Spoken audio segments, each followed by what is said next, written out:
Hello मेरे प्यारे दोस्तों, कैसे हैं आप सभी। आशा है मुझे आप सभी ठीक होंगे। आज हम लोग करने वाले हैं पार्ट 7, जिसमें कि हम लोग क्वेश्चन नंबर 10 को समझेंगे और उसे अच्छी तरीके से समझने का प्रयास करेंगे। तो चलिए क्वेश्चन नंबर 10 को हम लोग पढ़ते हैं। तो क्वेश्चन नंबर 10 में कह रहा है कि निम्नलिखित को अवरोही क्रम में सजाए। क्वेश्चन नंबर 9 हम लोग कर लिए थे पार्ट 6 में, जिसमें कि हम लोगों ने आरोही क्रम में सजाया था, और आज हम लोग अवरोही क्रम में लिखेंगे क्वेश्चन नंबर 10 में। तो चलिए एक नंबर से क्वेश्चन को हम लोग सॉल्व करते हैं। पहला जो क्वेश्चन है उसमें कुछ भिन्न दिया गया है। 4 जो है 15/28, दूसरा है 27/28, और तीसरा है -1/28 और 5/28। तो मैं आप लोगों को बता देती हूँ कि अवरोही क्रम का मतलब होता है घटते क्रम। घटते क्रम का मतलब होता है जिसमें कि हम लोग सबसे ज़्यादा बड़ा सबसे पहले लिखते हैं, फिर उसके बाद उससे छोटा लिखते। घटते मतलब घटते जाएंगे, घटते जाएंगे, घटते जाएंगे। बढ़ते मतलब बढ़ते जाएंगे, बढ़ते जाएंगे, बढ़ते जाएंगे। जैसे हम लोग सीढ़ी पर अगर चढ़ जाते हैं, वहाँ से जो उतरते हैं छत से, हम लोग कैसे उतरते हैं। जैसे सबसे पहले सबसे बड़ा सीढ़ी पर चढ़ते, फिर उससे घटते घटते घटते घटते घटते उसके बाद हम लोग अपने आंगन में पहुँच जाते हैं। उसी टाइप से हम इसमें सबसे ज़्यादा बड़ा जो होगा वो सबसे पहले लेंगे। तो इस देखिए यहाँ पे तो सबका हर बराबर है, नीचे में सबका 28 है। अगर आप लोग चाहे तो एलसीएम लेके गुना करके भी प्राप्त कर सकते हैं, अवरोही और आरोही क्रम सजा सकते हैं। लेकिन यहाँ पे सबका हर बराबर है, और जब हर बराबर है तो एलसीएम जब लेंगे तो 28 ही आएगा, और जब सब में 28 से गुना करेंगे तो ऊपर वाला संख्या 15 - 27 1 और 5 यही आ जाएगा। हम लोग क्या करते हैं कि डायरेक्ट बस इसको सजा लेते हैं, गुना नहीं करेंगे।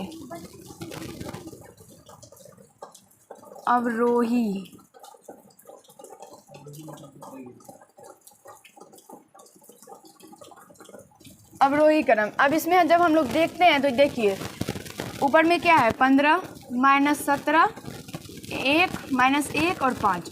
इसमें जब हम लोग देखेंगे कि सबसे बड़ा कौन है, तो सबसे बड़ा क्या है, 15 है। फिर उसके बाद देखेंगे कि कौन बड़ा है, तो आप लोग बोलेंगे -17। नहीं, -17 बड़ा नहीं है, -17 जो है वो छोटा है। उसके बाद 5 बड़ा है। जितना भी धनात्मक संख्या है, चाहे वो एक ही क्यों ना हो, वो सबसे, जितना भी ऋणात्मक संख्या है वो सबसे बड़ा होता है। तो सबसे बड़ा क्या है, 15, उसके बाद 5, उसके बाद -1, और उसके बाद क्या है, तो 17 है। तो आप लोग बोलेंगे कि -17 और 1 में बड़ा -1 कैसे है। तो -1 बड़ा इसलिए है क्योंकि ऋणात्मक संख्या में जो जितना बड़ा होता है वो उतना छोटा होता है, जो जितना छोटा होता है वो उतना बड़ा होता है। तो इसीलिए यहाँ पे -15 का भिन्न क्या है, 15/28। उसके बाद उससे छोटा क्या है, 5/28। फिर उससे छोटा क्या है, -1/28। और जो सबसे ज़्यादा छोटा है वो क्या है, -17/28। आशा है आप सभी को समझ में आया होगा। देखिए अब इसे हम इधर लिख देते हैं, -17/28, और यही इसका आंसर हो जाएगा। आशा है समझ में आया होगा। अब देखिए क्वेश्चन नंबर 2 को। क्वेश्चन नंबर 2 में है 1/3 -2/3 -5/6 और 4/-3। तो इसमें हम लोग क्या करेंगे, तो एलसीएम लेके गुना कर देते हैं। तो जब एलसीएम लेंगे तो 3 3 और 3 का एलसीएम क्या हो जाएगा, 3, और 3 और 6 का एलसीएम क्या हो जाएगा, 6।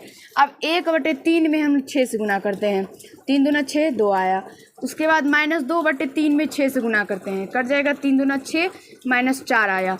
उसके बाद -5/6 में 6 से गुना करते हैं, कट जाएगा तो -5 आएगा।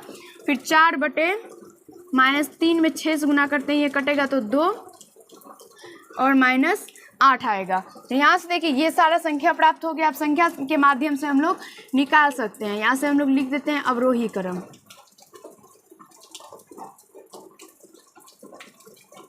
अवरोही क्रम अब हम लोग इसमें से निकाल सकते हैं। इसमें देखेंगे कि सबसे बड़ा भिन्न कौन सा है, क्योंकि अवरोही क्रम में हम लोग सबसे बड़ा लिखते हैं। सबसे बड़ा क्या है, 2 है। देखिए यहाँ भी माइनस माइनस माइनस, तो माइनस वाला जितना भी संख्या वो सबसे बड़ा धनात्मक संख्या होता है, तो 2 है। और 2 का भिन्न क्या है, 1/3।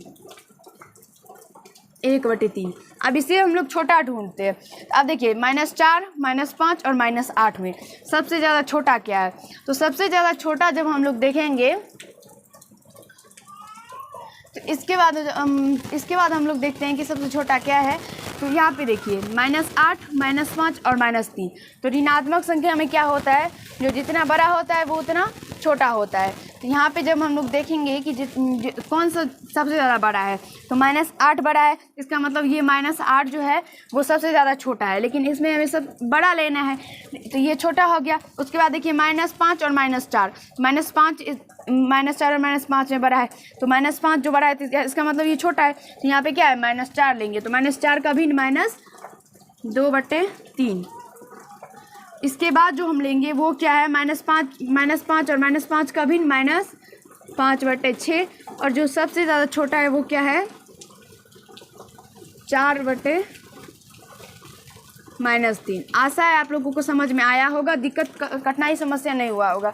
अब देखिए तीसरा क्या है, 1/2, -2/3, -3/4 और लास्ट में -5/-6। सबका हम लोग एलसीएम ले लेंगे।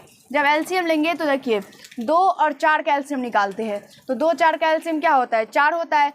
अब 4, 3 और 6 का निकालेंगे, तो सबसे पहले 3 और 6 का निकालते हैं तो 6 होता है। अब 6 और 4 का निकालेंगे तो क्या होगा, 12 होगा।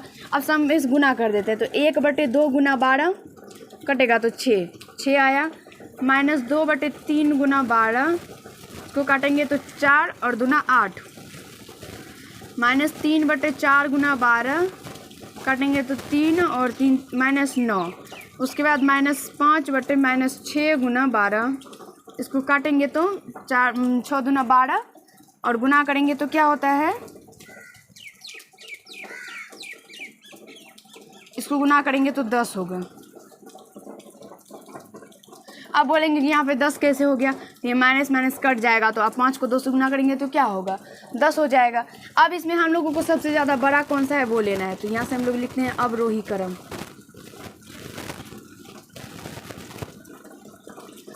क्रम। और इसमें सबसे ज़्यादा बड़ा हम लोग जब देखते हैं तो क्या है, 10 है, और 10 का भिन्न क्या है, -5/-6, तो -5/-6। उसके बाद बड़ा क्या है, तो 6 है, और 6 का जो भिन्न है वो क्या है, 1/2। उसके बाद इसमें बड़ा कौन सा है, तो -9 और -8 में -8 बड़ा है, -8 का भिन्न -2/3। और जो सबसे ज़्यादा छोटा है वो क्या है, -3/4। इसी तरह से हम लोगों को लिखना है अवरोही क्रम में। आशा है समझ में आ गया होगा। आप देखिए क्वेश्चन नंबर 4 को। क्वेश्चन नंबर 4 में है -5/6, -8/9, -11/12 और 1/6। इस सब का हम लोग क्या करेंगे, तो एलसीएम ले लेंगे। एलसीएम कैसे लेंगे, तो देखिए 6 और 6 का एलसीएम लेंगे तो 6 और 12 का एलसीएम लेंगे तो 12। अब 12 और 9 का एलसीएम लेना है, तो 12 और 9 का एलसीएम जब लेंगे तो हम लोगों को क्या होता है, 36 होता है। आप लोग चाहे तो निकाल के भी देख सकते हैं आप, और मैं जो यहाँ पे आप लोगों को बताती हूँ ये आप लोगों को रफ में करना है, सामने में नहीं करना है। ये देखिए मैंने सामने में क्या किया है, जो मैंने सामने में किया है वही आप लोगों को सामने में करना है। बाकी जो भी मैंने यहाँ पे आप लोगों को समझाया है वो सब आपको पीछे में करके देखना है। अब देखिए 4, इसका हम लोग लेते हैं अवरोही क्रम। इसका एलसीएम क्या आया था, 36। अब -5/6 गुना 36, 6 6 का 36 होता है, गुना कर देंगे तो क्या होता है, -30। -8/9 गुना 36 कटेगा तो क्या होगा, 9 चौका 36, गुना करेंगे तो -32। और आप लोग एक चीज़ याद रखिएगा कि अगर आप लोग कोई एलसीएम निकालते हैं और वो एलसीएम आपके जितना भी भिन्न का हर है उस सब से अगर नहीं पूरा कट रहा है, आप लोगों का कुछ नीचे में आ रहा है, कुछ ऊपर में आ रहा है, अगर इस टाइप से आ रहा है तो आप लोग समझ जाइएगा कि मेरा एलसीएम गलत है। क्योंकि देख सकते हैं आप लोग, और वैसे भी जितना भी हम लोग एलसीएम निकालते हैं वो सब से कटेगा ही, अगर नहीं कटा तो वो गलत है। और आप लोग देख भी सकते हैं, जैसे मैंने जितना भी अभी तक निकाला है वो सब पूरा कट रहा है जितने एलसीएम से। अब यहाँ से -32, उसके बाद -11/12 गुना 36, 12 3 36 गुना करेंगे तो -33। उसके बाद 1/6 गुना 36 काटेंगे तो 6। अब इसमें देखना है हमें सबसे ज़्यादा बड़ा कौन सा है। तो देखिए यहाँ सब ये तीनों ऋणात्मक है और ये धनात्मक है। धनात्मक वाला संख्या का क्या भिन्न है, 1/6। उसके बाद छोटा क्या है, तो यहाँ से देखिए तो -33, -32 और -30।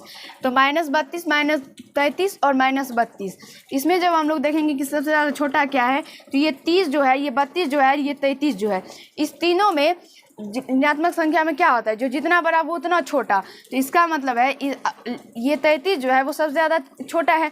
उसके बाद देखेंगे तो 32 और 30 में, तो 32 छोटा है और हम लोगों को क्या लेना है, यहाँ पे बड़ा लेना है। तो ये 30 जो है वो सबसे ज़्यादा बड़ा है ये तीनों में। तो यहाँ 30 का भिन्न क्या है, -5/6। उसके बाद जो है बड़ा है वो क्या है, अब 32 और 33 में देख लेते हैं। तो 32 और -32 है, -32 का भिन्न -8/9। और इसके बाद जो है बचा वो क्या है, -33 और -33 का -11/12। आशा है आप लोगों को समझ में आया होगा, कहीं से कोई दिक्कत समस्या कठिनाई नहीं हुआ होगा। तो अब यही तक इसका आंसर है। 4 ही क्वेश्चन था और हम लोग यहाँ तक ऐसे ही करना है और रफ में जो करने का है वो आप लोगों को रफ में करना है। अगर आप लोगों को ये वीडियो अच्छा लगा हो तो वीडियो को लाइक कर दीजिएगा, कैसा लगा ये कमेंट कीजिएगा। अगर चैनल पर नए होंगे तो चैनल को सब्सक्राइब कर लीजिएगा। धन्यवाद।